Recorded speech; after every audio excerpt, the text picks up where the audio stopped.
Thrilled today to have TJ Costello on the Price of Admission, a man whose life's journey embodies the ethos of this podcast.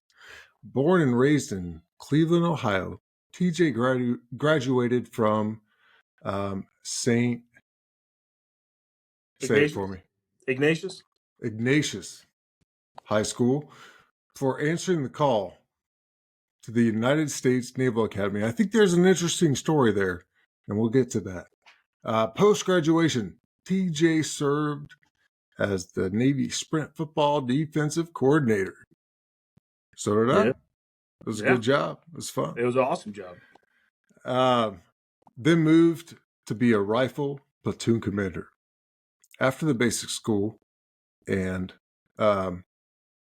IOC, Infantry Officers Course, which is a brutal course, by the way. Definitely a special group that gets the honor of doing that job. Very important selection process to become a rifle platoon commander. Just wanted that to be set up front.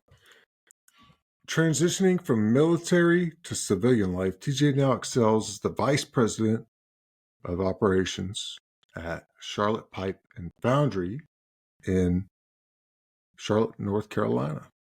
So, off the clock, you're a husband, father who coaches, and you practice jiu-jitsu. I get my ass kicked. I wouldn't say I'm a practitioner, but yeah. Hey, getting your ass kicked is the best teacher. TJ's here today to, kind of, for me, to inspire, and got some insights on the importance of self-acceptance, mental health, and living a life of discipline and gratitude. His story is a testament to, a lot of folks. You got to be good with yourself. So get ready. This is TJ Costello. Memory section. All right. So I got a few folks in memories, all linebackers in your day. The first one is Bob McLaren from episode 39. He said a 240-pound Ohio native linebacker.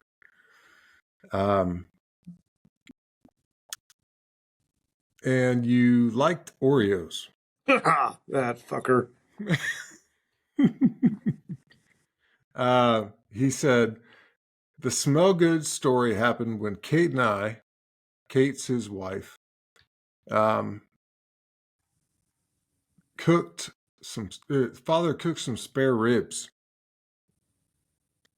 I don't get that. Yeah, what was that? That's Bob being classic Bob right there. Okay, that's classic McLaren. Yeah. And her father was over, and absolutely was cooking some food. He hadn't put the ribs in yet, but he had started cooking a whole bunch of other shit. And we came in, and I was like, "This smells fucking awesome." And Kate and Kate's dad were like, "I haven't even started cooking yet," which is not actually true. Like, he had started prep and make some other shit. It hadn't gone in the oven yet. But from that point on, it was like, oh my God, TJ's so fat, he can smell it before it even comes in. So. Nice. But it is true. Like, it smelled good. Nice. All right, next guy, Jumbo, another linebacker at Navy. Words to describe TJ that come to mind. Leader. He led by example. He was always at practice, ready to work, understanding his assignments, being prepared, positive outlook. He was never negative when things were not going as planned on the field, in school, or in the personal life. Integrity. Great friend, always someone that, would be there for you. Maybe an over-exaggerator. TJ would make people around him better. He was always pushing his teammates and wanted to see them be successful. To reiterate what Lane and Bobby mentioned, he was also one who would make sure we would, got back to where to the safe spot, to the yard, or wherever you need to be. So, somewhat of a caretaker theme that I see going on here. So last one, Lane Jackson. He's out. He's definitely got the most memories. So, TJ was always the caretaker of the group, the one who would keep us out of trouble. We knew if TJ was going out with us that we would make it home that night, no matter what happened. The next one from Lane is TJ took the Midwest politeness to the extreme. That combined with his propensity to over exaggerate, gave him a unique character trait. So unique, the entire team had a name for it called the Classic Costello. One of the better Classic Costello moments was when we were at, our house, and someone's father, can't remember which father came over and had a barbecue for lunch. He was telling us about all the food he brought, and TJ says, "Thank you, sir, for cooking this great meal." Confused, the dad looks at him and says, "I haven't started cooking yet." And all of us burst out in laughter, knowing that TJ was, pulling another Classic Costello. We all got to fill our roles, man. Right? We got to know our role. Oh, man. I hear you. On a serious note, this guy has done everything out of pure will. There was this time, against at Naps versus Brown JV. It was called the Brown Play. There's a small QB, fast as hell.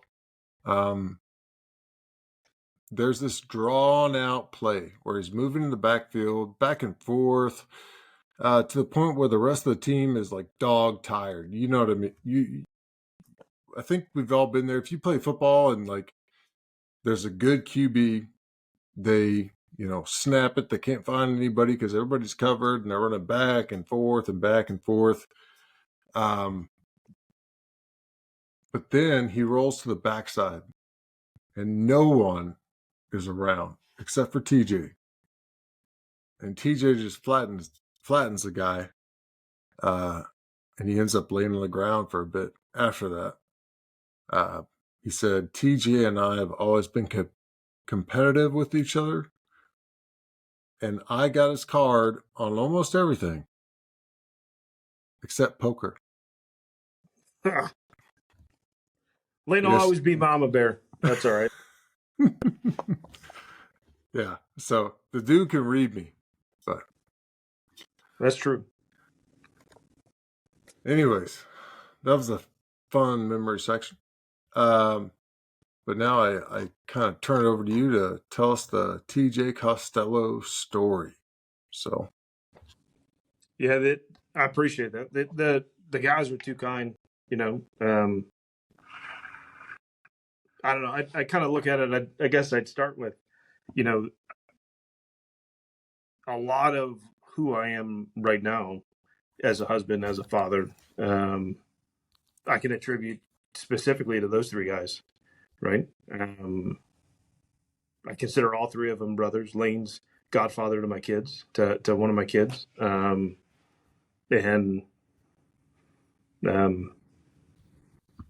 they're just amazing. It goes for everyone in the Brotherhood, but those three in particular, they're blood brothers for sure. yeah. So I did an episode with Bobby, and then I did an episode with Lane, and I was like, all right, I got to wrap these other two into it. So yeah, Jumbo's next, but Jumbo's a man. Yeah, you need to. Yeah. So I don't know. I mean, I don't think I'll be honest, I don't think my story is that different from anyone else's. I grew up in Cleveland, Ohio, Northeast Ohio, right? The Northeast Ohio football. Played a lot of different sports growing up. I got one brother, obviously, a mom and a dad. They're together. Good household. Both my parents worked, and they did everything they could to kind of put all the opportunities in front of us that they could. And I think they did a bang up job and have emulated for me and my wife Julia. I think what you should strive for, right? And the thought process in our house was you'll have not what you want, but you have what you need, right? Yeah. And you didn't go without a need. It may not be the nicest thing, it may not be the best thing, but you're going to have what you need, and you're going to make do with the rest. And that kind of worked through, I think, all my time playing sports, and it just kind of translated, like, just go out and do your job, do what you need to do. It doesn't matter what it looks like at the end of the day, as long as you do your job. So played football all throughout grade school and high school, and was a 2-sport athlete in high school, and then made the commitment to. What was the other sport? I was a baseball player. Baseball. Gotcha. I played baseball till I blew my shoulder out. Okay. So, and there's a few things like, that are really kind of, I think, a little bit annoying to me from an early point. I love my parents, but I remember having a conversation with my dad at one point and telling him that I wanted to play football in college, and he was very honest, right? And gave me his opinion. And I think it served as a catalyst. But he goes, "You're not good enough. You're not big enough. You're not strong enough. You're not fast enough to play football in college." Fire. And he goes, "Maybe you play D3, but let's just be real honest here, man." Yeah. And I was like, "Got it, noted." And it wasn't in a bad way. And he wasn't being a prick, right? I think my parents and I have always, and we take this step with our kids, just very upfront and honest, right? I'm not going to sugarcoat it. Shamwell. Statements of fact are statements of fact. Feelings don't necessarily they don't drive everything. They're important, but they don't drive everything. Yep. So kind of worked through that, and that was a little bit of a fire. And then we come up my junior year in high school. I come from a very good football pedigreed school. If anyone knows Ignatius or Northeast Ohio football, Cleveland St. Ignatius has been a powerhouse since the 80s. Multiple state championships. My brother's team won a national championship when he was a junior. So very high expectations and high level of performance. The Ignatius is an all-boys school. A lot of the kind of undertones of Ignatius is a lot of what we kind of, looking back at it when I was reflecting for this, has a lot of the same themes that the Brotherhood carries with it, right? Men for others, putting others first, understanding what the mission is, and going forth and doing the good things, right? Yeah. Be grateful for what you have, right? So that was kind of inbred and ingrained early on. So we come up my sophomore year. I was fortunate enough that I got a little bit of playing time. I started as a junior. We lost in the semifinals my junior year, and it was kind of written all over Cleveland that Ignatius is in a down year. They're in a rebuilding year going into our senior year. There's a couple of us that got together and were really kind of ticked off about that. Made a few adjustments, had some conversations with people, and pulled the team in together. And I think that was kind of my first taste of what it takes to rebuild a program, or at least right some what you believe or perceive to be our injustices of thought at the time. So we got together. I think we did a really good job. We ended up winning state championship our senior year, and it was a good year. It was kind of like a fuck you moment to a lot of people. And it was the beginning of, for me, there's not limits, right? Like a good vision, a group of people moving in a common direction can achieve some amazing things if we're all pulling that way. Wow. So through my senior year, we'd gone up, you have college counselors and everything. I had started to put down my grades. Lane will tell you, and I think I told you in my memory section for Lane, Lane got me through the prep school hands down. I went before and act board every trimester at NAPS. I joked with my parents for the 5 years in Navy, 1 year at NAPS, 4 years at the Academy, that they just didn't realize I was there until it was too late. So I put Naval Academy on my list of schools, and I was in with my college counselor, and I'm kind of going through all the schools. I wasn't a recruited athlete. I wasn't. So how'd you end up at Navy? Like, how'd that work? Yeah. So, junior year, Navy's on my list, and I say I want to go there and I want to play football. And my college counselor, we're going through all the list of schools, and she's like, no. And she sees Navy, and she kind of laughs, and she's like, TJ, you don't have a chance here. And I remember I was sitting in between my mom and my dad, and I was like, yeah, politely, her name was Miss Rossman. I said, politely, Miss Rossman, like, I disagree with you. And she's like, and she drew a line through it. She's like, take it off the list. Like, this is beyond a long shot. Fire. And I remember I stood up and I said, Miss Rossman, fuck you. And I walked out, and my mom, it's the first time I'd ever cursed in front of my mom. And she was like, Thomas John, get back here. And I walked out. And all right, so that's what TJ stands for, Thomas John. Yeah, so right. Thomas John, yep. So that kind of set me on a path of, I want to do this. I want to go play football. So I ended up finding a guy, reached out, and this is before the day of, like, I'm not some old dude, but it's before like Instagram and all that other shit, right? Yep.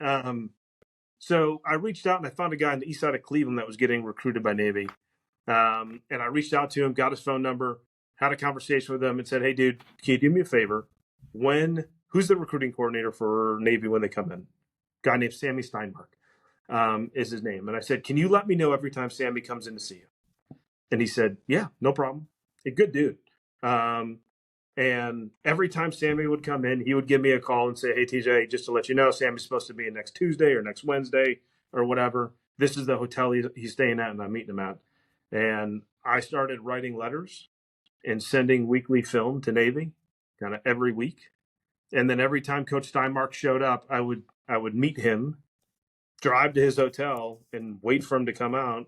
And then I'd walk up and introduce myself and hand him a film and say, I want to go here. And he was like, he was a great guy, but he finally looked at me at one point and he's like, you don't have the grades.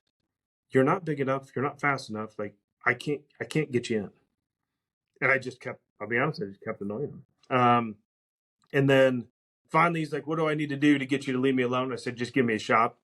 And he goes, if you can get into the prep school, he goes, I'll board you. And if you can get in, it's on you after that point. So nice. That's kind of how it worked. I got accepted into the prep school with his help. I got some good letters of recommendation from my coaches. I had to go through the boarding process. So I went through the boarding process with Kucinich, who was my congressman at the time, and I won the nomination for our district. Nice. And kind of all those things stacked up, and was able to get into the prep school. So very cool. Yeah. So that's how I got to Navy.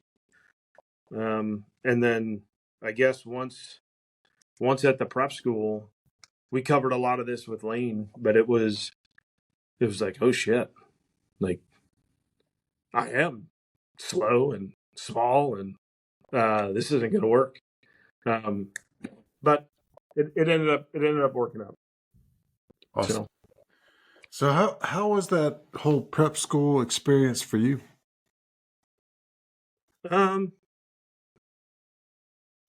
Other than, Yeah. That's a good question. It was like a step in the journey, right? For me.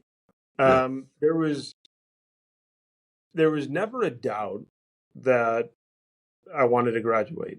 And I wanted to play football, and I wanted to serve. At times there was doubts, like, am I going to make it academically? And my grades were terrible, man. Like, again, second or third time I'm bringing this up, but Lane got me through with Falcon View. I tested into So I did a decent job. I tested into like the middle range chemistry, which was like the worst thing I could have done, and I couldn't get out of it. That was really bad.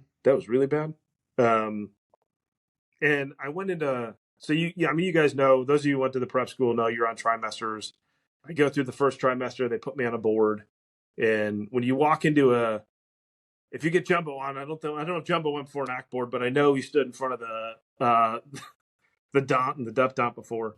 So you walk in this room, and you've got the commandant of midshipmen, who is Captain Black, I think his name was. I can't remember the colonel. That was a Marine Corps colonel who was like the deputy. And then on either side, there's all the chairs of the departments. So you stand front and center, and then they project behind you your picture and then all of your grade. So you're just standing there, right? Yep. And you walk in, and the first time I'm in there, and they're like, basically like you're like fucking stupid, right? Like this is ridiculous. Like how are you? So two of my closest homeboys from Navy, both went through that, and they're awesome leaders today with what they do. So that's awesome. That's all I'm saying. Well, I don't know about, I can't speak for myself. Hopefully, I don't know. So you're standing there, right? And they're asking you all these questions, and, I tried to get out of the middle chemistry, and it wasn't happening. So you get the rap sheet, right? And Coach Bross is standing in there with you, right? And so he's like your only lifeline standing in the corner. So I go through the first one. He's like, dude, you got to do better.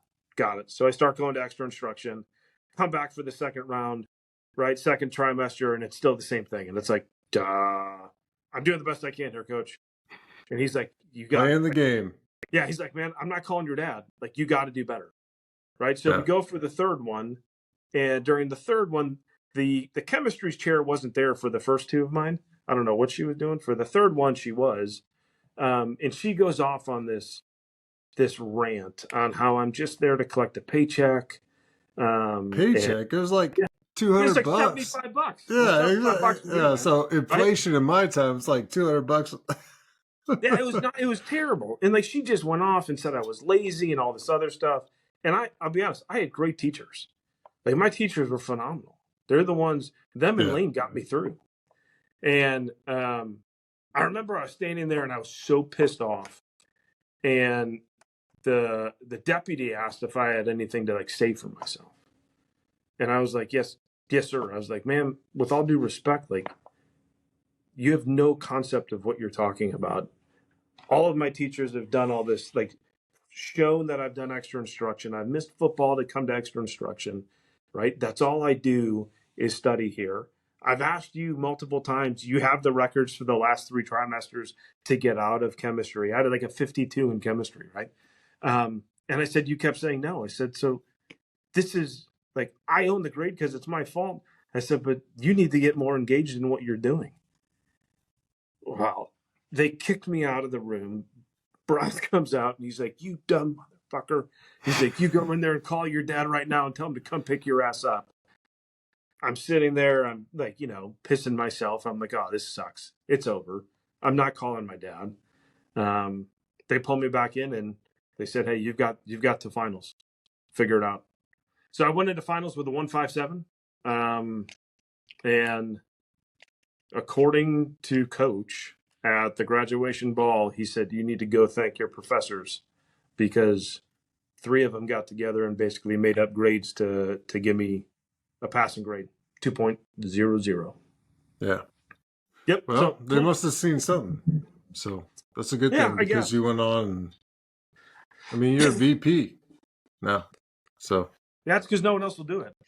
Okay. Well, that's also a good thing because there's a lot of places right now where no one else will do it. So yeah, and I'm lucky. I know there's more to it than that. I'm just I have a problem with personally with the education system and how it promotes people based off of the standard, because the standard is changing. You know what I mean? Yeah. Yeah, we can go down a rabbit hole on that, man. Yeah. The education system and what we're prioritizing for our kids, right? And what we're Yeah. telling our kids are the things they should be focusing on. In my opinion, I think from what I'm hearing from you, yours as well are they're off base. They're shift a little bit, right? Yeah. Sometimes my kid comes home, my son, he's the oldest, so he's my experiment because I got 2 girls behind him. And he'll be all disappointed and like, hey, Dad, I got a B on this. I'm like, okay. Don't really care. Just listen to me. Like, when I tell you things, just listen. Yeah. If you do that, then you'll be just fine. Yeah, I agree. There's merit to that. There's merit to being upset with the B as well, right? If he's capable of the A. True. And then the other side of it is you are going to be held accountable to the system that you're in. And if you don't like it, you have to be willing to change the system. So that's the other half of the message, right? School says you got a B, you think you got an A, do something about it, right? Yeah, but you can't change that system, though. Maybe not now, we can't, but he can in the future. True. Amen. So yeah, that's how I got to Navy. Cool. So from NAPS, you go from NAPS to the Naval Academy. Yeah. So how's that go? Yeah, I think it was a pretty easy transition, right? Like most people that come from NAPS.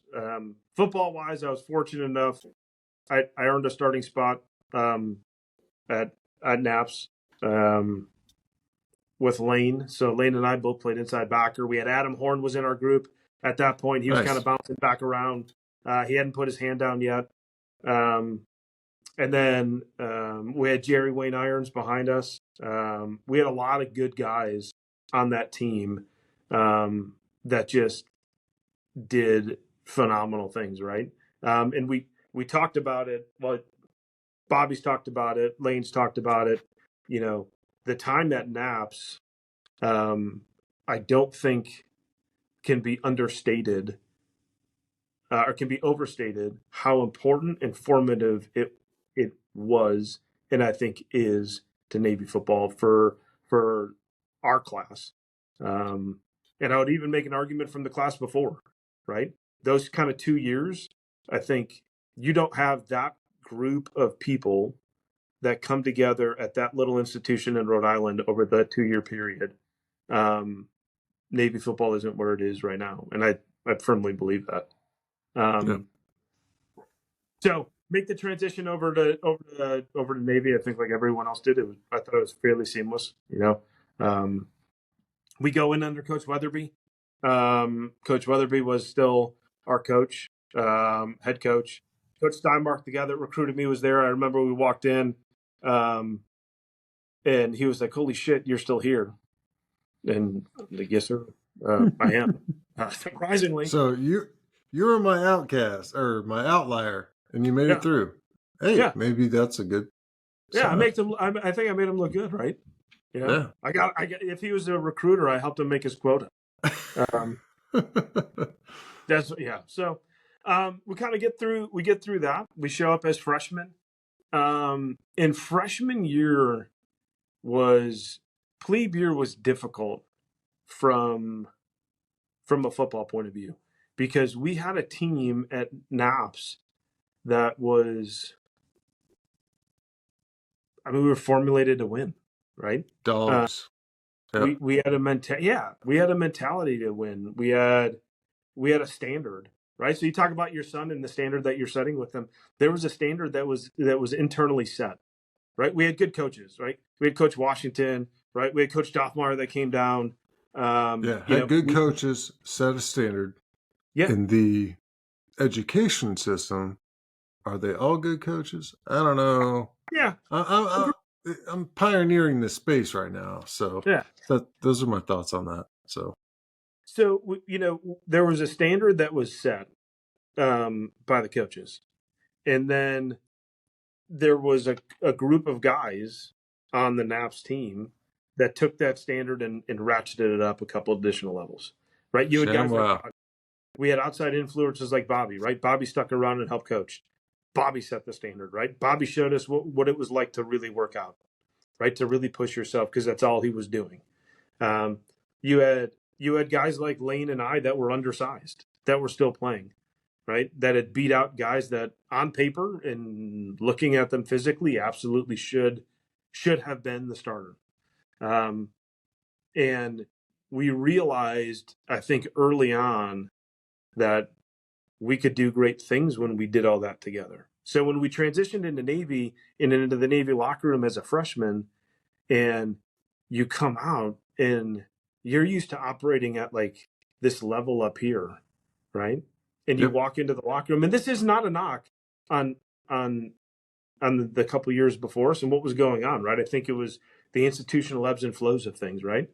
And that's it's a testament to the coaches and bringing in people that were going to help move change. So you come into the locker room, it's just a little bit different feeling, and you noticed it when you first walked out into practice. That core group of NAPS players walked in with the assumption that there is no reason that we shouldn't start. Now, back of your mind, that's not going to happen, right? You go through Plebe Summer. There's only one of us that didn't lose weight, so I get all the jokes that I was the fat guy, but there's only one guy that didn't lose weight, and that was Jumbo. Here's the first starter. Jumbo? Yeah. Right? Yep. He started. Jumbo's the first starter. Yeah. Yep. And deserved every bit of it. Like, not taking a fucking thing away from him. Dude deserved every bit of it. Yeah. He earned it. So you kind of go through and you're trying to figure things out, and there was just a lot of like, we can't take this. And there was conversations amongst our group of, this is not acceptable. And we had started those conversations back at NAPS, right? Of, hey, when we get there, right? It's typical. It's like, when we get there, we're going to turn things around. When we get there, this is the standard. When we get there, and then we got there, and it was, we're going to make an adjustment, right? So almost all of us were on the scout team. And scout team was a lot different under Coach Weatherby, and everyone's got their system. For the linebacking core, we would always go over with the B-backs, right? And we would stand there at the B-backs, and we were basically live dummies just to get our knees blown out so they could learn how to cut block. And listen, the upperclassmen were good guys. We loved them, but we'd go against the A-backs and the B-backs, and they would come cut us. And if we ever put up any resistance, Coach Hudspeth would go ballistic. Coach Steinmark, who was the running backs coach, would go ballistic. All right, let's get real. Yeah. All right. Didn't work. No. Okay. It did. I mean, it made our knees tougher for a minute. Or you lost a meniscus or an ACL or something like that. Yeah. So, again, there was that kind of core group of guys that, and it was organic in how it happened, right? You had guys like Bobby, Lane, Jumbo, myself. You get into the DBs, right? Josh Smith was there. We had the Prince, Ryan McCabe. We had Joey Connor. We start having all these conversations amongst like that group that's like just outside the box, right? And then you start having conversations with like Jeff Vanix, with Tunde, right? Adam Horn, about what's happening up front. And we're like, fuck this. Like, we're not going to do this anymore. And so it was like this quiet revolt, I feel, where it all kind of happened at the same time, and it wasn't planned or orchestrated, where it's like, you know what? You're going to come chop me. I'm going to play the chop block. Yeah. Right? And I'm going to hit you back. And you just start ratcheting up like the level of intent. And there were fights. I remember I got in a fight with Bryce McDonald. I love the dude. Right? Nice. Got in a fight with Bryce McDonald, and it was awesome. And after practice, he was like, that is awesome. Right? Like, the players loved the intensity coming back. So, and how many years ahead of you or of him? Yeah. Bryce was two. Yeah, he was 2 years ahead. Okay. Yep. But he loved it, and he was a baller, right? And he was gritty like the rest of us, right? And then he was our O rep. Yeah, during my final awesome couple dude. seasons. Yeah, great guy. Awesome dude. Yeah, awesome. So he got it, right? And then you look at the sophomore class, like the guys that were above us. You got the Ben Matthews, you got the Eddie Carthons, right? You got the Kevin Schwins, the Schweeners, right? Those guys are starting to ask the same questions and they're seeing the same thing. And they're like, that's like, so it starts, it's contagious, right? It just starts. ShamWow. Yep. And funny story on that is there was one, it was just indicative of our class, right? Everything that we did for every rep, whether it was Indo or it was team, right, or skeleton, was go 100%. Give it everything you got. Because it was the only thing that was worthwhile at the school, right? Everything else sucked, especially as a plebe. Because as a plebe, everything sucks. Yeah. Right? It's your So release. so if you're gonna go out there for 3 hours, hit somebody. Right? Yeah. If you're going to go out and do anything, give it 100%. Oh my God, man. Just 100%. gets like, it gets so emotional, right? That's part of the 100% though. It is, right? And it was our release. So, we're going through this one goal line. They had run this play. The varsity had run this play like, I don't know.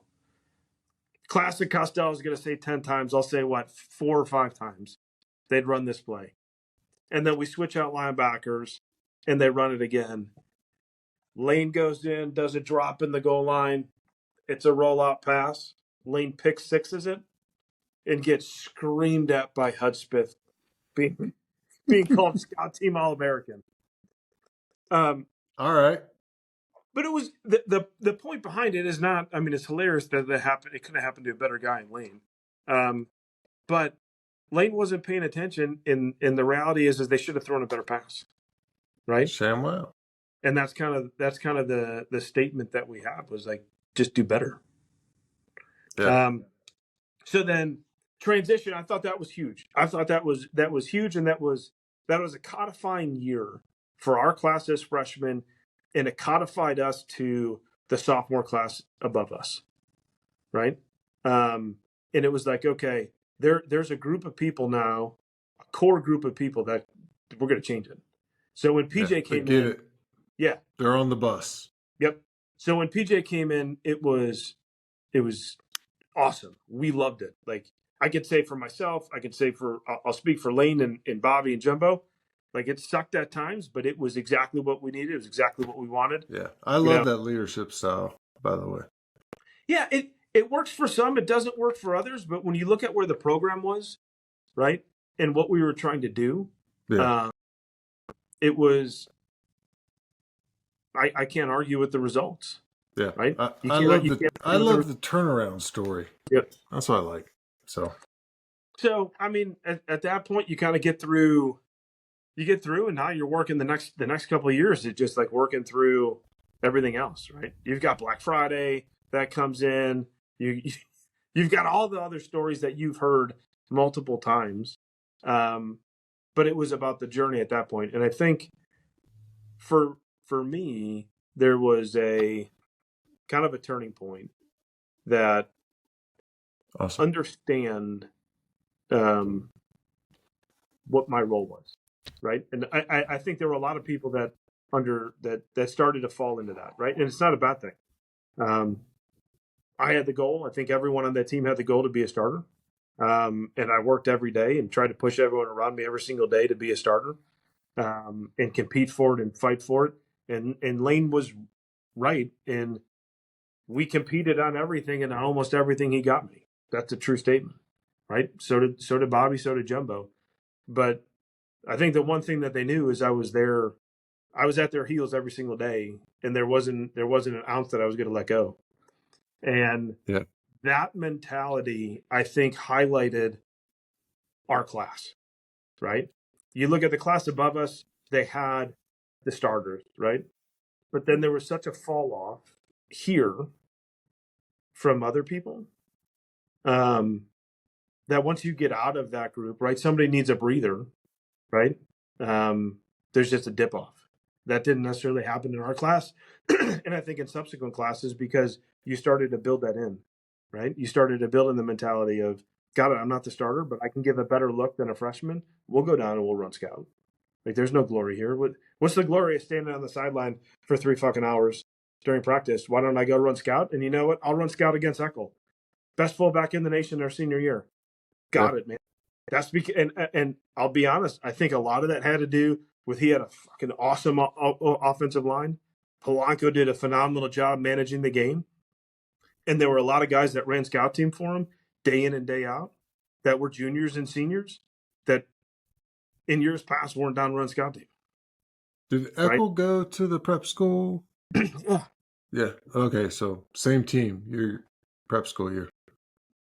But there was just a difference in mentality, right? It was understanding your role. And I go back to like my time in high school of what was the things that we were asking each other to do, right?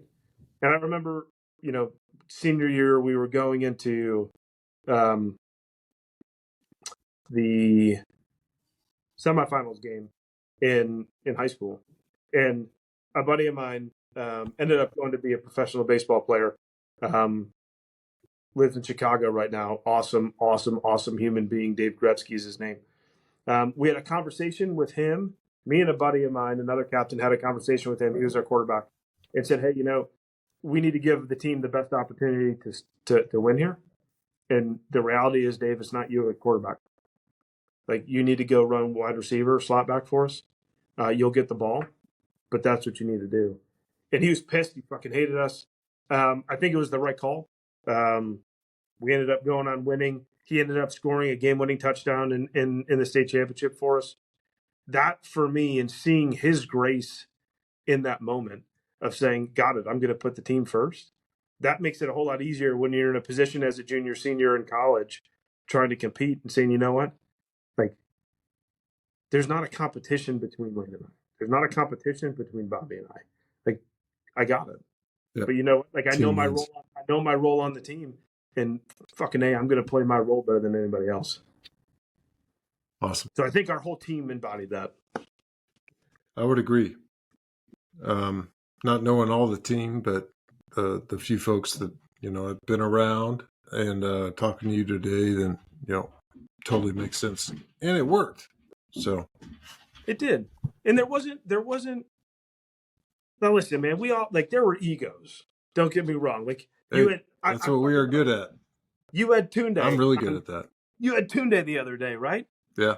I love the dude. I rubbed cocoa butter on his back. Right? Nice. Yeah. Love the dude. But Tunde had an ego, and it's good, and you needed it. Right? Kyle.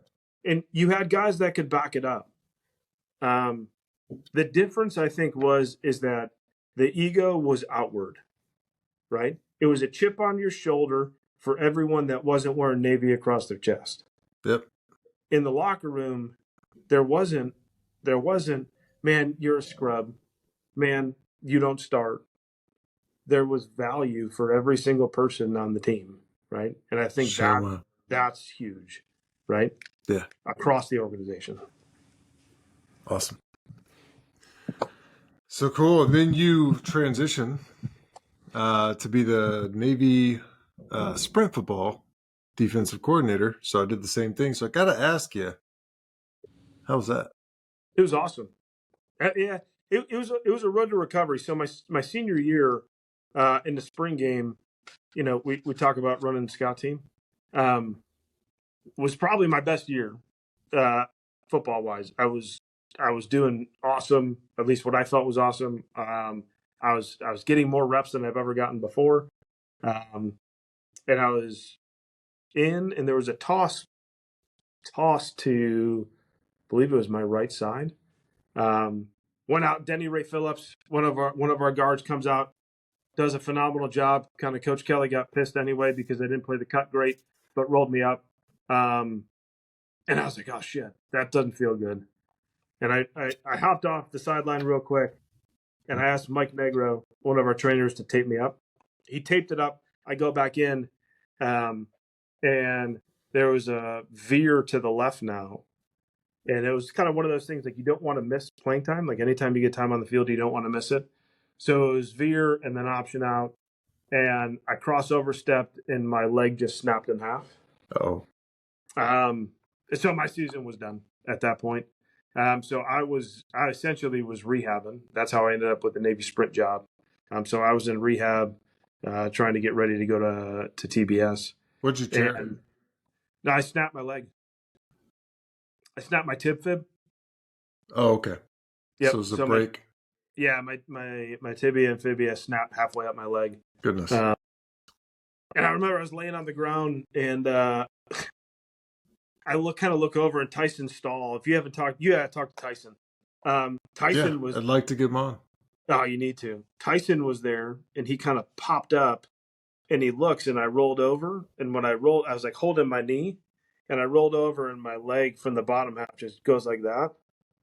And Tyson just looks at me, he's like, "That's not right, dude," and walks away. Yeah. He was in my company. That was shitty.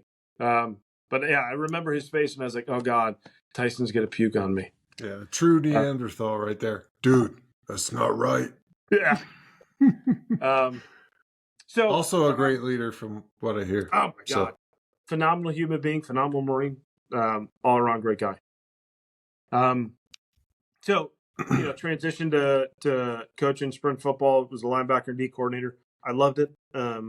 Was able to really, I think Coach Kelly was such a good coach in the linebacker room. Yeah. Bob used to praise his coaching style. So oh my God. So it was emotionless, right? This is what the expectation is. You need to do it. This is why we're doing it. We can logically talk through it. Let's have a conversation about why you're doing it. Make sure you fully understand it. Yeah. And then go execute, right? So I think he really, for a lot of us, set the standard of what the expectation of a coach is. And you're a teacher, right? And you need to have an understanding.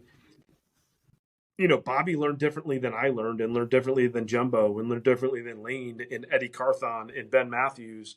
But Kelly probably figured out how to get you all on the same page with different angles. Yes. Right? Absolutely. Yeah. And that's what was great about the linebacker room, to the point that we loved going in for film. So he really set the tone, and I had a lot of conversations with him as I started to take over as a D coordinator and kind of develop my philosophy on how I wanted to do it. And, we were fortunate, broke a lot of film down, undefeated season. I think we gave up 7 points my entire year. Better than me. It was good. It was a good year. Nice. It was awesome. I love the sprint guys. Me too. I developed a new type of gratitude for what those guys go through. I mean, you think about wrestlers. So sprint football cuts weight. I think it was like on Thursday or Wednesday before the Friday game. So those guys, your quarterback's the same size as your linemen.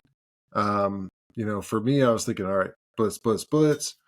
But those guys go through some pain with that cutting of weight.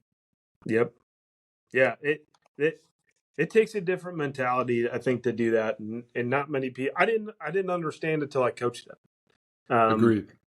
And I, try not to live with a lot of regrets. Definitely regret not spending more time talking and engaging in the sprint football community because of what they go through. One of my roommates at the academy was a sprint football player, and so I would see it, but I didn't really understand it. Yep. Still, until I actually was immersed in it. Yep. And I think there's a good gem in that. Like, no matter where you are today, is like, if you're immersed in something you don't understand, you're going to understand it pretty quick. Yeah. You know what I mean? Yep.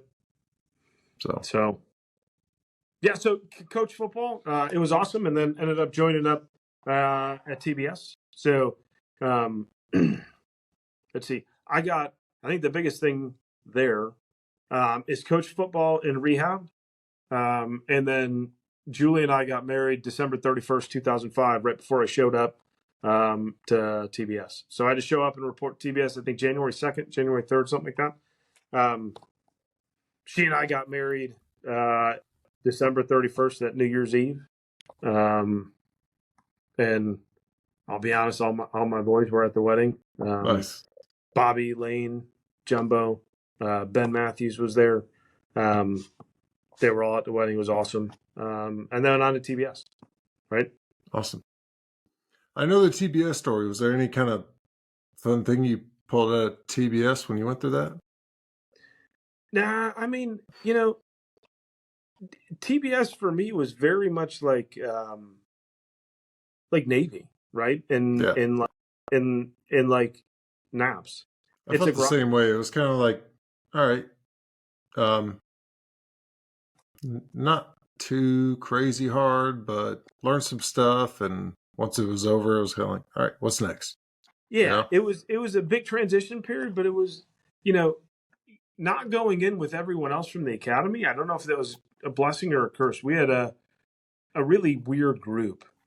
And trying to figure out, Tyson was in my class, trying to figure out like who's going to end up in infantry and where do you want to go and select your MOSs. And I'll be honest, like I had an arty guy that was my, what is it? I can't remember what they called it. Like our captain, platoon commander, I think maybe, or maybe it was our company commander. I don't remember how they had us broken down.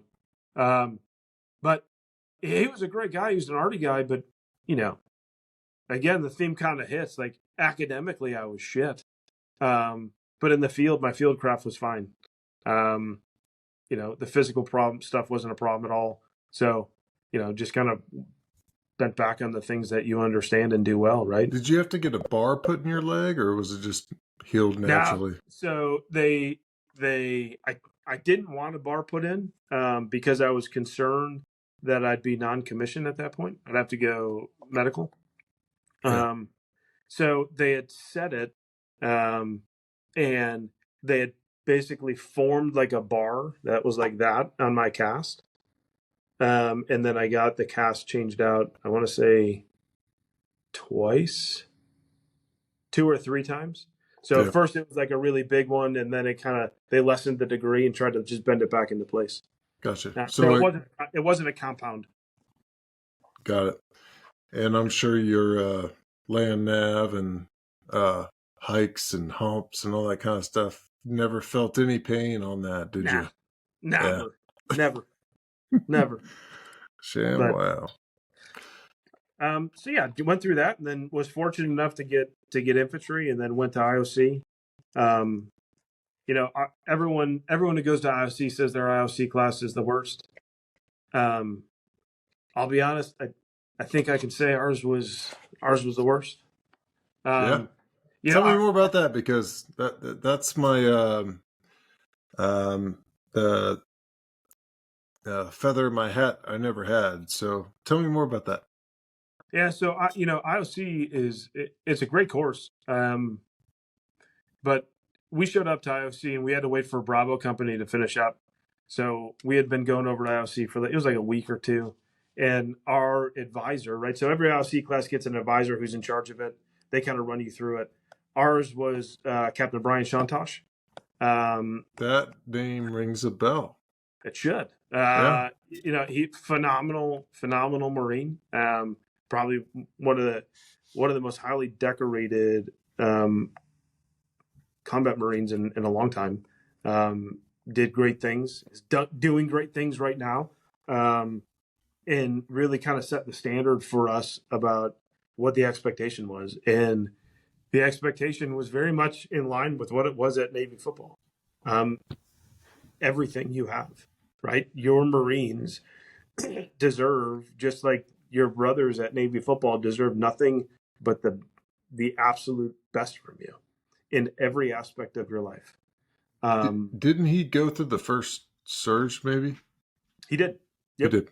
Okay. He did. Silver Star Surgeon recipient. Iraq. Yep. Yep. Silver Star recipient. I don't have his bio in front of me, but everything you read about him in terms of valor, I believe is probably understated. It always is. And he just there are a lot of things that were not good about him, right? Like, call it both sides of the coin. We walked in. I mean, you guys know the Marine Corps. We walked in, and it was, you're going to be an alpha male. You can take your shirt off. You can unblouse your boots. Basically, no one could tell you to fucking do anything if you're so good that no one could tell you to do anything. Shamla. And so that was the mentality that we had kind of going through IOC. He would washboard us. There's a road out the back. We ran that every day to lead up into IOC for like a week. Then we go through IOC. You have the CFT, not the CFT. I can't remember what it's called. It's Yeah, like this. yeah, it was CFT, combat fitness test. I think. Yeah. So With the at IOC you have to do this induct test, which is like an all-day event, and you've got a time hack to pass it, and I think it ends up being 20 some miles that you end up going through and do it in a day. We go through it and we do it. He gets us in the next day, and he's like, he stands up in front of our class and he's like, "You guys are so fucking terrible. All of you failed. We're doing it again." And we did it again the next day. I was just the standard that he had, right? Yeah. So go through IOC and was trying to figure out how to be a Marine infantry guy, and was newly married. Never really saw my wife. My wife was like, Julia was amazing. Sounds like it. Living in Stafford, Virginia, while I'm going off in the woods trying to figure this stuff out. And then we were fortunate. We got 3rd Battalion, 1st Marines out in Camp Pendleton. So after IFC, transitioned out to Camp Pendleton, and was fortunate enough to serve, in my opinion, in the greatest unit in the Marine Corps. Yeah. Camp Horno. Yeah. See, armpit of the Corps. And then you deployed to Phantom Thunder, maybe? Yeah, so I tried to do some homework. There's not a whole lot on the internet with you, and I just looked up the unit and I looked up the year. So yeah, Phantom Thunder, which is also called the Second Invasion. Yeah, I think. So I deployed. We had kind of an interesting deployment. So Julie and I moved out to California, and found out I think it was like 2 days before we were moving out there that she was pregnant with our first child, which was a godsend. It was awesome. Boy or girl? He's a boy. Nice. Yeah, we have 3 kids, 2 boys and a girl. Awesome. And so Julie was pregnant with our oldest. We show up to Camp Horno, go through all the workups and everything. Julia goes back home because I was gone, and she was going to give birth to our oldest son, Finley. She gave birth to him 14 days after I deployed. So, I mean, you talk about a person that has intestinal fortitude and grit and focus. That's the definition of my wife. Like she had our kids and raised our kids, Awesome. and put up with me for years, and honestly did it on her own. So unbelievable, like absolutely unbelievable. So yeah, we deployed. I deployed with the 13th MEU. The Marine Corps was in like this weird quasi phase at that point, trying to figure out. We had gone through, the surge and everything else, and we're trying to figure out what is our identity as a whole, as a Corps. And we wanted to get back to our amphibious roots. There was conversation going on, in the halls of Congress as it happens every few years. Do you need the Marine Corps? Is it any different than the Army? All those things. So we deployed as part of the 13th MEU. And right after deployment, they said, we knew it, but right after deployment, they said, you're going to Iraq. So we jumped in. Basically, boats took us over. We jumped off at Kuwait, then we flew over into TQ, and then pushed in. And we were in Fallujah for the surge, right? And we were the backstop. If you understand Iraq and kind of know the layout of it, you have Fallujah, you have Ramadi, there's ASRs, and then a long MSR that kind of cuts across. And the 13th MEU went in, as part of our RCT, and we were just the backstop from the push coming up through Ramadi, and that was our deployment. Gotcha. So fortunate that, I talked about earlier that I got to serve with what I think is the greatest unit in the Marine Corps. Those 3rd Battalion, 1st Marines, specifically Lima Company, those guys, what they did in Fallujah is nothing short of a miracle for those guys that have made it through. And I was fortunate enough to walk into a unit that had that, right? I had corporals and I had a few sergeants, one sergeant in particular, that had been through it, right? And they understood, right? So they understood what the standard was. So there was a lot of conversations during workups. There was a lot of conversations. I was fortunate enough, I got to meet my platoon up in Bridgeport. They were doing mountain warfare training up in Bridgeport. I met them there, and kind of an interesting story was I picked up my unit. We go through, my CO hands me this book of SOPs. You need to understand these. I was like, what the fuck? It's probably some sort of, stack of legislation that's going It was, yeah. Yeah, it was crazy, right? And, listen, I love the guy. I understand what he was trying to do. And he was probably what I needed at the time, even though we didn't get along great. But so we go through, and I get my platoon, and we go out for like our first exercise. I've got this new platoon sergeant, Staff Sergeant Hart. I love the dude. Awesome. He's from East St. Louis, and we go out, and he's like kind of looking at me like, who the fuck is this guy, right? Yeah. How am I going to test this new guy? Yeah. So we go out, and it's a night op. Throw it at me. It's a night op, right? And so it's a night op. We're doing night movement, night maneuvers, and we're up in Bridgeport, and Tony, we get fucking lost. I own it. We are fucking lost, right?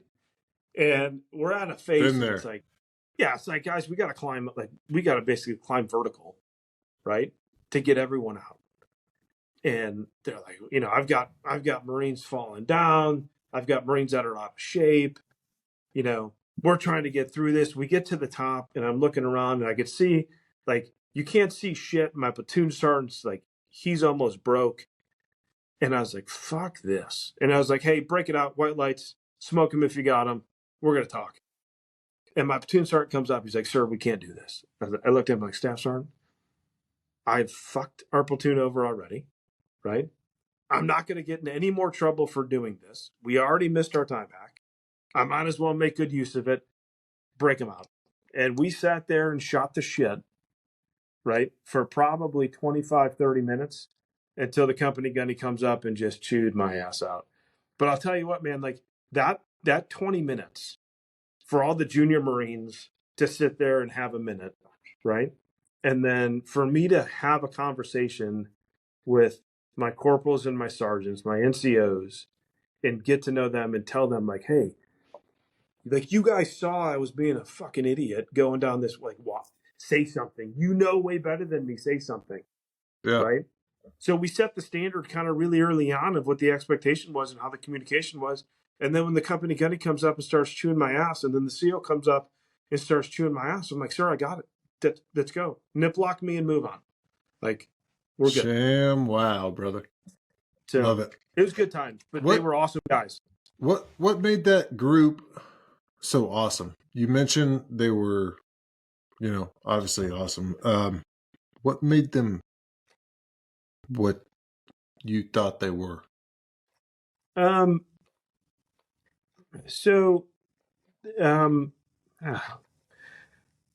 was a standard, right? There was a standard there's individual standards that kind of morph themselves into the standard of the unit, right? Yeah. And we all had conversations, and I talked to the squad leaders, I talked to the platoon sergeant, and it was like, this is the expectation. Are you guys bought in on this? I don't care, I don't care that you guys can knock out a 5-paragraph order and do it in perfect unison. What I care about is that we're on the same page and you understand what we're trying to do. Yeah. And I'm never going to tell you how to do it, right? I'm never going to tell you how to do it, but I want to have a conversation on how you're going to do it. I want to learn. Let's talk, right? So our unit was very, for our battalion, was very different in that we talked about everything, right? Awesome. We'd get an order from my CO, and I'd pull squad leaders up. We'd sit down. We'd have a full on conversation about, let's go, boys. What do you think? And I don't want to say that we didn't have rank. We had rank when it mattered, right? But it was just like that. It was, hey boys, let's go. Let's have a talk. This is what's going on. Yeah. When we got onto our ship, that was the second nip block I got was on ship. Nip block, non-punitive letter of caution, right? So it's like they're gonna get you in trouble, but not do anything bad to you. Is we get on ship, and it was like, how do you keep your people engaged and not let Marines get in trouble? And there's a few things you can do on ship, right? You can lift, you can eat. The Marines are around women, right? So Lift and eat. Two things you can do. Yeah, lift and eat. So it's like, what do you do? So I had, I think that was like day 2. I pulled in all my squad leaders. I said, all right, here's the competition, right? All you guys are going to come in and have a movie night in the wardroom. I didn't realize the Navy was like this different than the Marine Corps. Like, hey, we're going to bring the winter in to the wardroom. We'll sit down. We'll have a good meal. We'll watch a movie. But this is what the expectation is. I want you to deliver an order, right? A 5-paragraph order in X amount of time of what your plan is using your unit to take down this ship. I want to take control of the ship, figure out how to do it. You've got X amount of time. Yeah. Right. So each one of my squad leaders went out. I'm telling you, Tony, these dudes came back. Like, you talk about ingenuity of Marines. Yeah. These guys. People need a challenge. Oh, my God, man. So they come back, and we brought them in, and it was awesome. So we walk into the wardroom, and they had briefed. I'd gotten the Navy officers in. I ended up being the embarkation officer, so I got to know a lot of the Navy guys. We had brought the Navy wardroom in. So the Chang was in there, the CO was in there, the XO was in there, the boatswain was in there, and my CO was there, right? And sergeants come in, right? I have platoon squad leaders come in and say, hey, sir, I'm Sergeant so-and-so. This is my plan on how I'm going to take over your ship. And they just start giving a 5-paragraph order of how they're going to do it. And every one of them we could have executed. They're like, you've got a flaw in this dude. This dude sleeps. This guy doesn't know what the fuck he's doing. It was awesome. You just gave me an idea. It was awesome, man. Yeah. So that's why. It was things like that, right? The guys, they took ownership. They took ownership of everything that happened. A new guy came in, they took ownership. They were part of them. They're part of the family, right? Yeah. It's good. So, and that goes back to Navy football, right? You come in, you're part of it. Awesome. Anything else about that new deployment that you want to share, or keep moving? Yeah, I mean, that, I don't want to get like too deep into stuff. There were things that happened in that deployment that I didn't realize the impact, right? And I think this, I told you in kind of my intro when we talked, I think mental health is a big thing, and understanding impacts, right? In that things can get buried and then surface later on and fester. Yeah. And part of that is the mentality of I think everyone that's part of the Brotherhood, what we're bred and born to do is you stuff it down, put it in your rucksack, and move on, right? If there's a problem, you have an answer, you're going to figure it out, and you're going to go. I don't think, I know myself personally, I didn't do a good enough job of addressing any of those issues and addressing anything that we have that happened, right? Yeah. And it ended up coming out in not a great way later on. I'm guilty too. Yeah. In different ways, but yeah. So, I mean, I feel you. There's, it just, it is what it is. And it's hard to say that there's regrets because you play things over in your mind over and over again. Right. And you have an idea and you can rationalize and say, you made the best decision at the time with the information that you had available. However, there's always that but statement. And the thing that I don't know how you get there, because it's a process, but it's eliminating that but statement at the end of it. And when you can remove that, you allow yourself to have at least a little bit of grace, right? And the thing there isn't for me, right? It's how do you model that then for your kids, right? That's the big thing. Because if you don't, you're modeling self-destructive behavior. So, ShamWow. Well, cool. Why'd you get out?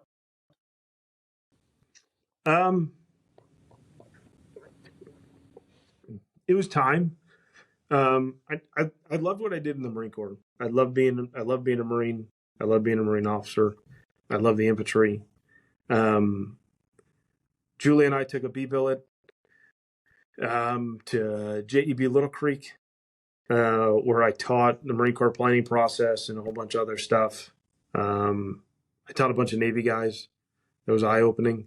Why do you say Just to that? see a different, because the service is so different, right? The Navy is it's different, and it's not in a good way or a bad way. It's just a different culture.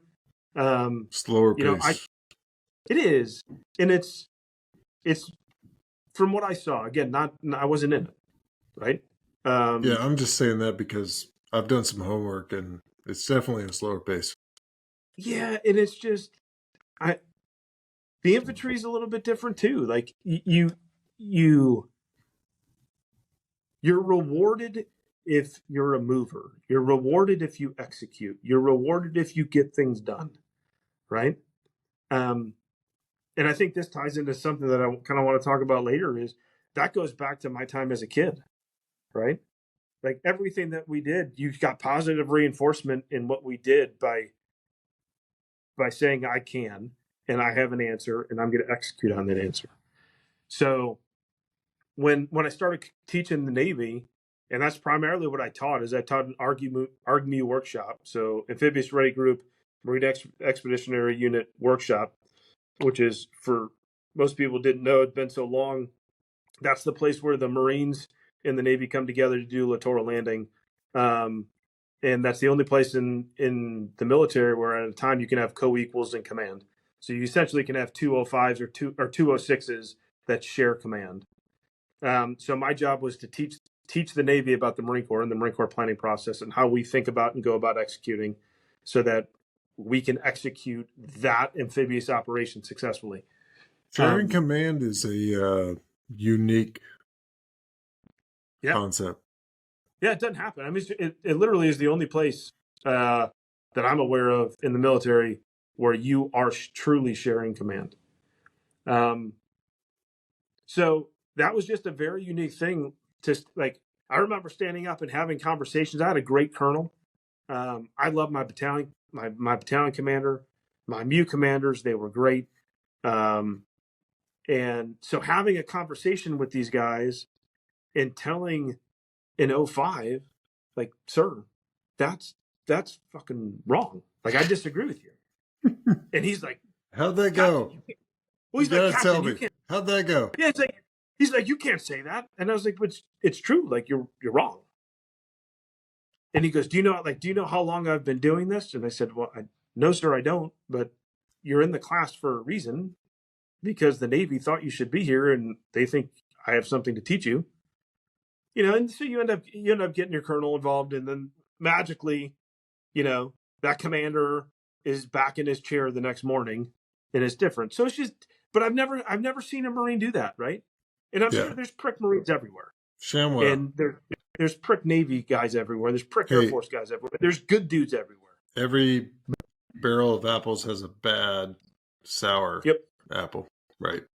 But it goes back to, the expectation and the standard of, like I said before, at Navy, the starters, right? The 22 guys that were out there starting every single week always felt, at least they always portrayed to the guys that weren't the starter, hey, I appreciate what you're doing, and I have something I can learn from you. You can make me better, which in turn makes all of us better. So good. To go up against that in a professional environment was like, what the fuck? Dude, this is one of my favorite episodes so far, by the way. Yeah, so I appreciate it, this man. is good. You're making me motivated. So so we had Julie and I had we had 2 kids. Clara was on the way. So 2 boys and a girl. Clara was on the way, and we had a conversation about what does the rest of the time look like, right? And it was just the reality of how many deployments I was going to go back. I had already done all of my captain level schools, so I was ready to go back and essentially work my way back into an infantry battalion in multiple sets of deployments, and just it wasn't right. I truly felt that I couldn't.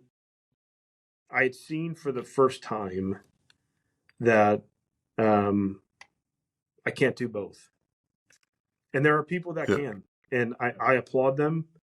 And I could not. I was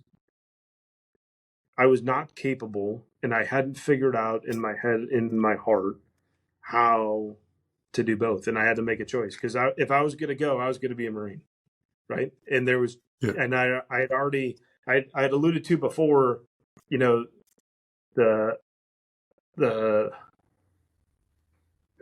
Spartan qualities Julia has, but what I was asking, that was like a brief moment. There was a brief window moment where I'd realized everything that I'm asking is too much.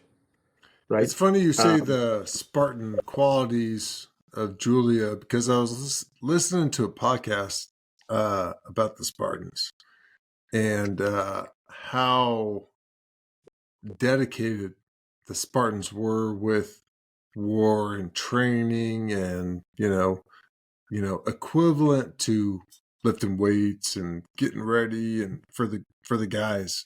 The females, however, were doing the normal day-to-day things at home. So they were teaching the kids, and they were doing everything else minus Yep. doing what you like do that in total, right? Just look at that body of work in total. My body of work is very narrow. Her body of work is very wide, right? True. So, and quite frankly, selfishly, more important, right? Her body of work is more important. Like she's raising our kids. So important.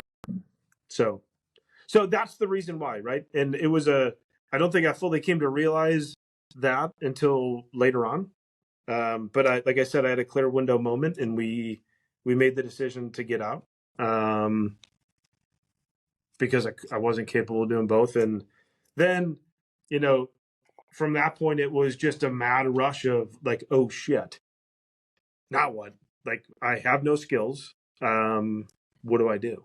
I think like a lot of people transitioning out, at least that's the way that I felt, was what do I do? I was fortunate that I got hooked up with a placement firm called Alliance International out of Raleigh, North Carolina. Just luck that I ended up in Charlotte and they're in Raleigh.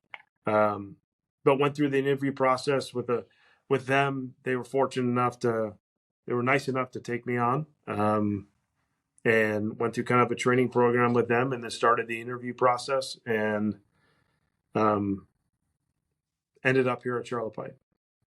Nice. There's kind of 2 things around that interview process that I think are really telling and important.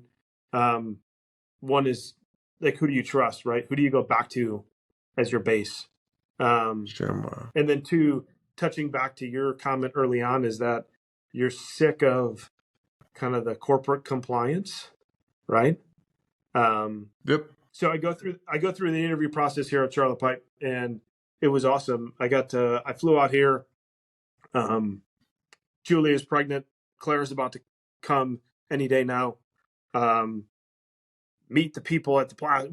We do cast iron and a whole bunch of other stuff, but meet people at all the different plants, and then make our way up through the ownership. And we're a privately held company, family owned, fifth generations working in ownership right now. Shamwow. I work for a family company right now. It's awesome. Yeah, it's awesome, right? It's so good. It's awesome. Yeah. It is. And so I'm interviewing with the father, right? Who's since passed on. He's a former Army Special Forces guy. And met him really quick, right? Just saw him in the hallway. They introduced me to him. I said, hello, nice to meet you, sir. He goes, oh, nice to meet you, moves on. I go meet with one of the two people running it. I believe at the time he was the president of the company. And the interview was very different than any other interview I had. It was, hey, TJ, nice to meet you. You know, tell me a little bit about you. And then it went right into politics, right? And it was just a conversation of trying to get to know me and like, how do I think? What do I think about? And Yep. it was very much like, what do you think about this in Iraq? What do you think about this in Afghanistan? What do you think about the budget over here? It had nothing to do with anything with the company. And it was a way to kind of gauge who I am and what my character is. Then I go over and I meet with the CEO at the time. Have a conversation with him, and he goes, do you have any questions? And I said, no, sir, no questions. And Southern guy, and he goes, you mean to tell me that you have the CEO and owner? All right. So no questions. Yeah. Listen, Let's man, go. I've been going. All right. I know. Let me ask you a few more. Yeah. I fucked up, right? And I said, your people have been phenomenal. I can't think of another question to ask you. And he goes, you mean to tell me you've got, the owner of a privately held company and you don't have a single fucking question for him? And I kind of sat there for a second and I was like, internal thought is like flashing back to naps like I'm fucked. Yeah, right. I'm going through the gauntlet right now of the standard, the pre-existing standard that doesn't make any sense. All right. Yeah. So I'm like, all right, so I'll just be real now, and let's see what happens. Yeah. And that's where you landed. I said, hey, I'm from Cleveland. There's a lot of unions in Cleveland. How do you not have a union shop? We're in heavy manufacturing. Yeah. That was like touching the third rail, man. This guy puts in a chaw, crosses his legs and said, let me tell you about the unions. And just like goes off, right? For about 40 minutes. I end up missing my flight home. I get done and he's like, all right, any other questions? And I said, well, yes, sir. I said, considering that I probably, on my children, I said, considering I probably fucked this interview away, do you have any recommendations or do you have any advice for a guy 32 years old and really doesn't have any skill sets? And he stood up and he goes, always be honest. He goes, you can learn anything, but you can't learn integrity. I said, thank you, sir. Shook my hand, walked out the door, talked to the guy that drove me to the airport. And he's like, dude, you missed your flight. Like, what were you doing? I told him, I asked about unions. He's like, you're a moron. Why would you do that? Got a phone call a couple days later, and they offered a job. To tie it back into, you reach out to the people that you can trust. I called Lane Jackson. And I said, hey, man, awesome. Quick question. Lane had transitioned out before me and was working at a foundry, U.S. foundry, his family-based company. So Eagle Holdings had a couple different businesses, U.S. fabrication, U.S. cast and precast, I think, UCP, and then U.S. foundry out of Medley, Florida. So I'd known that. Lane had been working in the foundry. His granddad, I think he founded it, or second generation. I think he founded it. But reached out to him and said, hey, what do you know? I need some advice. What are your thoughts? And he put me in contact with his grandfather. His grandfather called me and he goes, if these people offered you a job and you don't take it, he goes, you are dumber than I thought. And I said, yes, sir. So been here ever since. So got hired in end of 2011, started in 2012, and have been here ever since. Julie and I moved our family down here when our daughter was 2 weeks old. That's a good story because the good part about the story is you were real from the very beginning in the interview process, and it's working. Yeah, I mean, I think if I talk to my kids. Before we back that up, I alluded to earlier some of the things that I think we all kind of struggle with. Well, I shouldn't make that assumption that I struggle with, right? I do too. I can't And stand all the other crap that's going on with, like, you have to say this, you have to say this. No, if you find an organization that will accept you for what you stand for, that's a win. It sounds like you found that. absolutely, I think we found a home and we found a family here, for sure, for sure. They've been great to us. They've been great to my family and my kids. They provided us, with the opportunities that we have. And I truly can't say enough. I can't say enough good things about the family or the people I work with here. I told Julia that, and I've told Lane this too.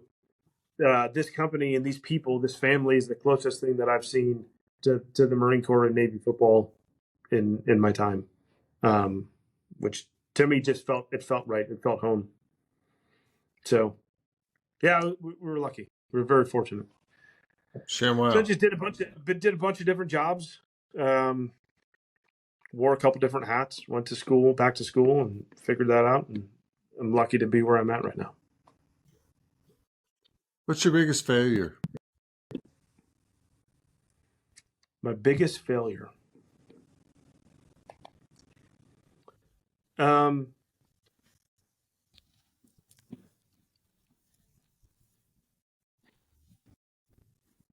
Shit, man. That's a loaded question, bud. Hey, that's where Yeah. people, I think, and especially for me, is like, I don't want to hear about all the success stories. I want to hear about the failures, because the Yeah. failures are where the nuggets are.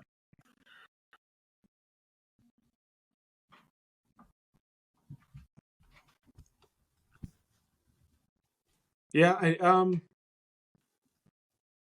My biggest failure is it's my relationships with other people. It's my relationship with, and it starts principally with my relationship with my wife, with Julia. 100%. Okay.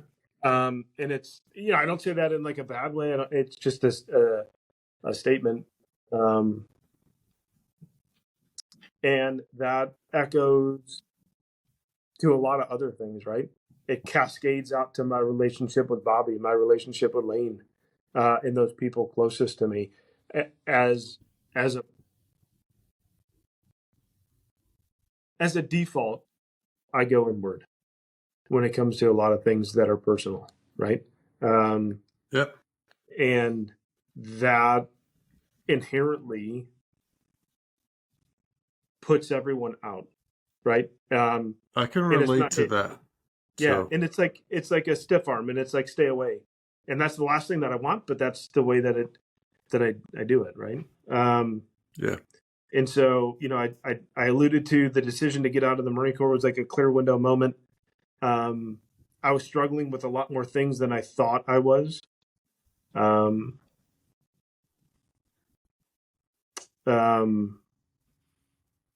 Lane Jackson saved my life with a phone call. out of the blue. He and I hadn't spoken in a while, and it's like it just reached down. And then, still wasn't enough, to be honest. And I was slowly pushing everyone around me away, because I wasn't being really honest with myself about a lot of different things, right? About who I was, about what my expectations were, how I wanted to show up to the world. And that was really challenging, right? And that's a lifelong process now. So that's probably the biggest failure, right? Is going through that. Now on the backside of that, it's trying to figure out how do you overcome that, right? And how do you get comfortable and accept who you are and what your role is and what you do? It was very easy because it was clearly defined in my mind back at Navy, right? This is the role that I play on this team. This is the role that I play in this unit. And it was great because I was able to define myself by that, right? Yep. And a high school kid, let's look at it. Let's go all the way back to like the beginning of the conversation. As a high school kid, I defined myself as someone that was told I can't, and fuck you, I'm going to do it, right? So I'm an underdog, right? And then I'm a unifier, and then I'm an overachiever, and then I'm back to an underdog again. And then it's, okay, this is where I'm at, and I know my role. I know my role. Yeah, it's like I know my role within the team, right? But the problem that I developed with that, I think in a lot of ways, is that I started the role that I was in with the unit that I was in, right? And the unit being back to high school to within my family, that's what I was using to define and drive my behavior, right? Rather than taking a step back and doing a whole lot of soul searching and saying, you know what are my core values and what are my core beliefs? And do I get to show up every day with every relationship based on my values and my beliefs? And those are good enough, right? And I'm going to be okay whether it's my kids or my best friend Lane, right? Or you or Julia or the rando person on the street. I'm comfortable with pissing you off, right? And I'm comfortable with making you uncomfortable because I'm coming at it from a place where my values and my beliefs are driving me. And I know inherently that, they're good. And that's a lifelong struggle at this point, right? Is how do I do that on a day-to-day basis? No, I hear you. It's struggling with the same thing, I think, with this whole DEI and, crazy acceptance of, less than standard. So it is what it is. And maybe in a couple of years or in 5 years or in 10 years, it'll resurface. But keep teaching your kids that way, I think. Yeah. That's what I'm trying to do. So, because at some point it's going to resurface and it'll work really well for them. So, do you have a good mentor? I got a lot of mentors. I do. Right, so, give me your top one or two. My top one is my wife, Julia. Yeah, I would be honest, if she was sitting here, she'd say, shut the fuck up. There are so many things that I bounce off her. That's a good mentor. On the daily. No, honestly, Julie and I've known each other. We've been together since high school. She can call my bullshit is better than Lane, right? Yeah, mine's the same. High school. Yeah. Yeah, man, it's awesome, man. And she's taught me how to be a better person. I think in every respect, and she demands the best that I can give, right? Not more, right? And is accepting when I fall short, and is one of the most empathetic people that I've ever met in my life. Shanwell. So she is definitely one. Lane Jackson is another. Lane and I talk on a consistent basis, and I talk to him more than anyone else. And I'll tell you, like the banters back and forth that we have, the challenging of ideas, and he gives you the grace and the gratitude to talk through things, and work through them with you. I think I've gained. It's not. I think I've gained more out of our relationship than I've given in both of those than anyone. So those are my Awesome. two. At your darkest moments, how do you find the light?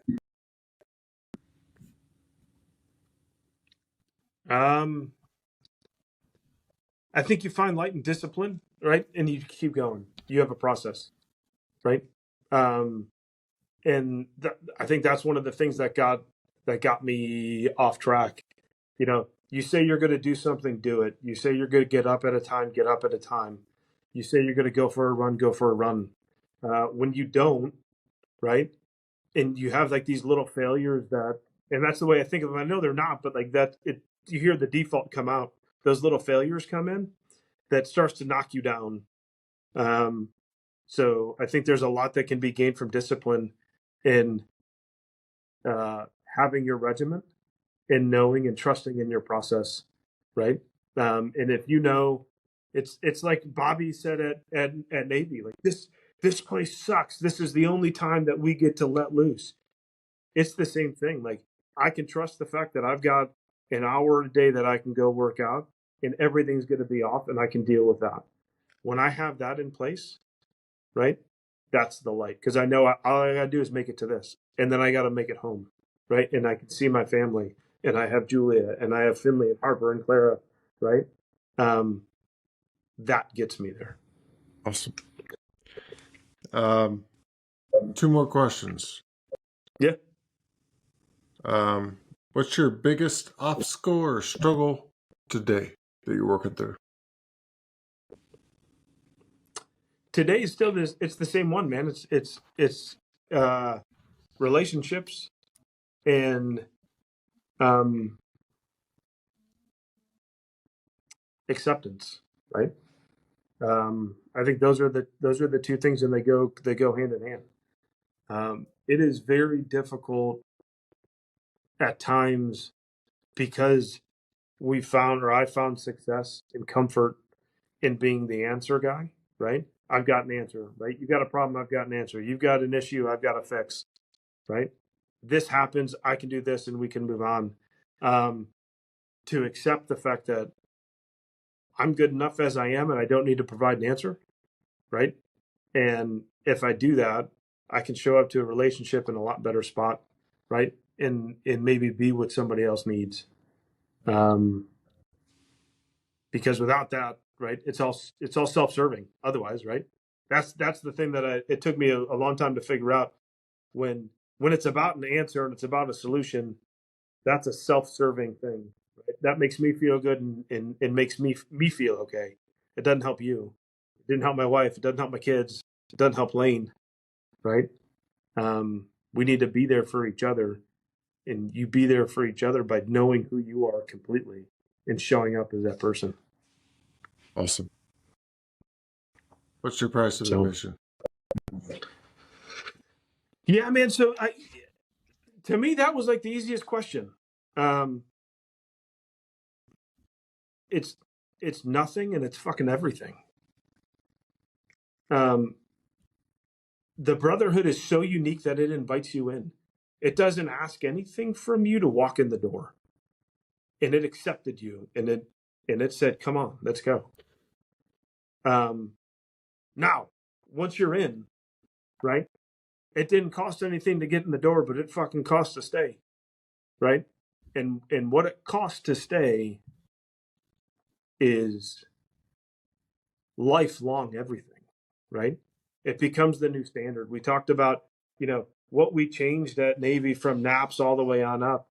And that required every ounce of what we had, right? It was a change in mentality. It was a change in how you felt in your heart, and then how You executed on the day-to-day, and you had to have grit, and you had to believe it, right? You had to change who you were, and buy into it.